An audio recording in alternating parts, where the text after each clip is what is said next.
Hello everybody, RJM3 here. Welcome back to What If, the alternate history series where I speculate what could have been if history had gone differently. The Iraq War was one of the most tragic and controversial conflicts of the 21st century, bearing great consequences that continue to haunt the Middle East and the world to the present. But what if all that trouble began 12 years earlier? From 1979 to 2003, the Republic of Iraq was ruled by the dictator Saddam Hussein and his Ba'athist regime. Ba'athism is an ideology based on the principles of Arab nationalism, pan-Arabism, Arab socialism, and secularism. The Ba'athist Party of Iraq essentially wanted to make Iraq the dominant force of the Arab world and kickstart a renaissance of Arab culture, values, and society. In 1990, tensions were escalating between Iraq and its small neighbor to the south, Kuwait. Iraq had owed a lot of money to Kuwait in the wake of the Iran-Iraq War and was refusing to pay up. Second, Iraq had accused Kuwait of drilling underneath the border and stealing Iraqi oil. Third, Saddam Hussein was calling into question Kuwait's sovereignty. He claimed that Kuwait's existence was merely the product of British imperialism when they carved up the Middle East after World War I. Finally, because Iraq failed to defeat Iran in the previously mentioned Iran-Iraq War, Iraq needed to look somewhere else to acquire more resources and power, and because of all the previously mentioned reasons, Kuwait was the perfect target. August 2nd, 1990. 100,000 Iraqi soldiers crossed the border into Kuwait. Within 12 hours, Kuwait is defeated and occupied. Saddam quickly declared victory, and Kuwait was made the 19th province of Iraq. However, despite that Kuwait had been completely and utterly defeated, the war wasn't over just yet. You see, there was one small detail Saddam didn't take into account.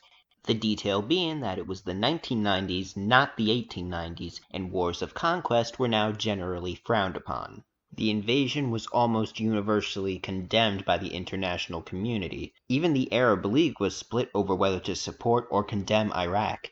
Then U.S. President George H.W. Bush had this to say on the matter: Iraq will not be permitted to annex Kuwait, and that's not a threat, not a boast, it's just the way it's going to be.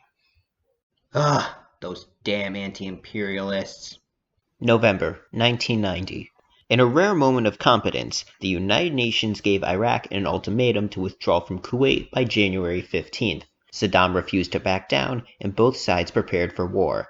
A U.S.-led coalition amassed 1 million troops in Saudi Arabia on Iraq's southern border, known as Operation Desert Shield. Meanwhile, Iraq, the world's fourth largest military at the time, was able to rally 600,000 troops to fight off the coalition.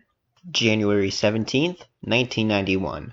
The coalition forces began Operation Desert Storm. The U.S. Air Force began bombing major Iraqi cities like Baghdad. The ground campaign of Desert Storm began on February 24th. Coalition forces crossed into southern Iraq and Iraqi-occupied Kuwait. The Iraqi army was outnumbered, outgunned, outmaneuvered, and overall, outmatched. Iraq retreated from Kuwait in a matter of days, burning down Kuwaiti oil fields as they went. However, the retreating Iraqis suffered even more casualties on their way out, being bombed by American jets on Highway 80. Now known as the Highway of Death. On February 28th, President Bush announced that Kuwait had been liberated and declared a ceasefire. Both sides agreed to peace, ending hostilities on March 1st. Kuwait was freed, but Saddam was allowed to stay in power.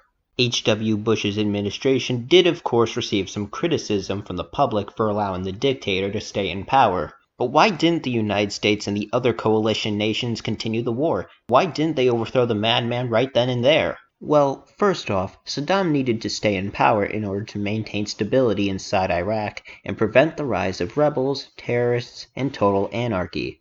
Secondly, Bush 41 chose not to invade Iraq in order to prevent the massive loss of American lives an invasion would cost. This is why the Gulf War is now generally remembered in a positive light. It was a nice, short conflict that achieved its desired outcome, and our troops returned home as quickly as they were deployed. President Bush chose not to invade Iraq because he had the foresight to see that overthrowing Saddam would be more trouble than it was worth.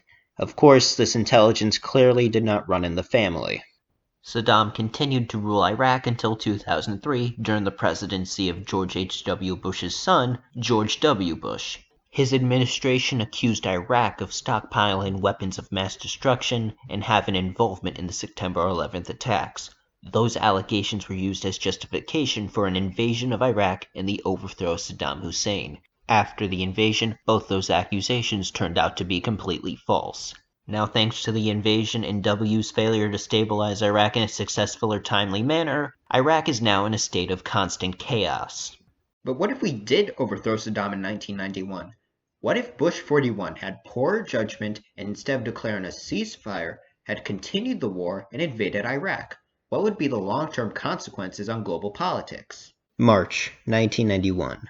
The United States renews its offensive into Iraq, stating the objective of overthrowing the Ba'athist regime, declaring it a threat to peace in the region. The immediate consequence of this invasion is that the American-led coalition would instantly fall apart. Like I said earlier, the UN merely demanded Iraq withdraw from Kuwait, but it did not call for the removal of Saddam's government. By going through with an invasion, by international standards, the US would have become the aggressor. The rest of the coalition would have opposed extending the war to Baghdad, and the US would have to continue the war on its own. The only help America would get would be from Shia and Kurdish rebels.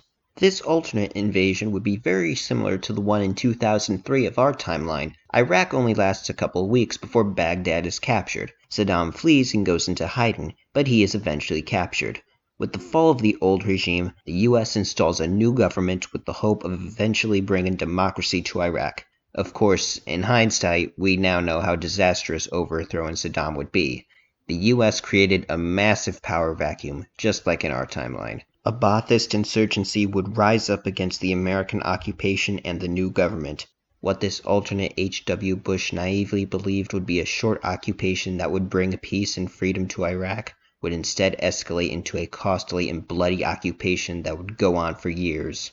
As the Cold War comes to an end, America would be bogged down in Iraq into the new year. This brings us to 1992, or more specifically, the 1992 U.S. presidential election. The race was between the incumbent Republican Bush, the Democratic candidate Bill Clinton, and the independent candidate Ross Perot.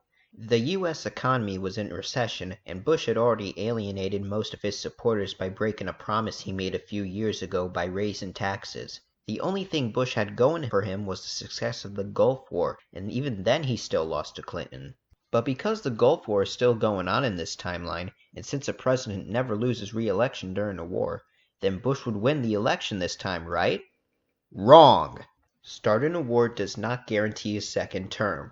Every time a president won re-election during a war in real life, it was only because the war was going well for the US and or popular with the American public. Not winning a war is exactly why Truman didn't run for re-election in 1952, and fighting an unpopular war is why LBJ didn't run again in 1968. By late 1992, this alternate Gulf War would have met neither of those criteria. The war still would have been a stalemate against the insurgency. Any public support for overthrowing Saddam that existed in early 1991 would have dissipated by the election. Bush 43 in our timeline was only able to invade Iraq and win re-election in 2004 because of the lingering trauma from 9/11. Alternate Bush 41 does not have that advantage either. Realistically, not only would HW not win the election, but he would lose even more than our own timeline.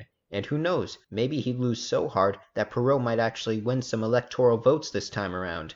After the election, a portion of Bill Clinton's presidency will be spent trying to stabilize Iraq and getting America out of there.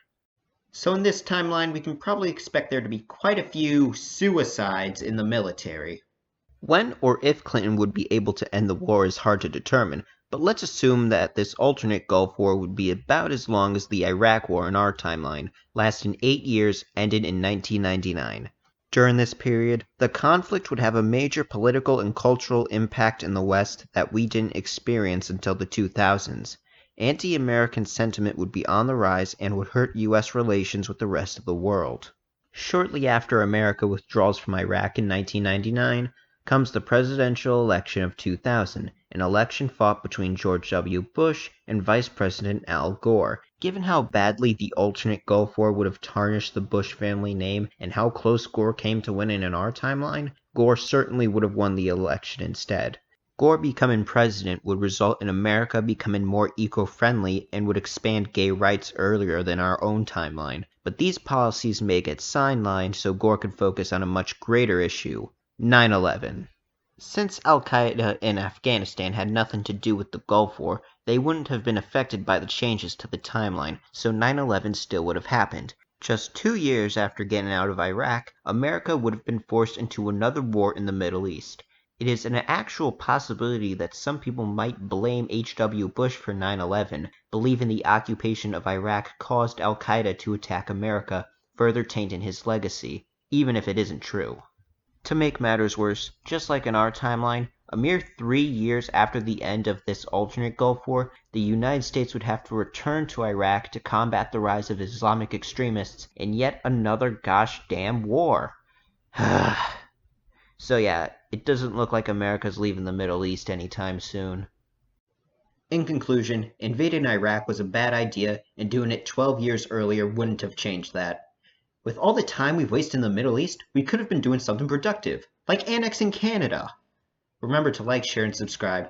This has been RJM3, Alternate Historian. Have a nice day, and stay safe out there.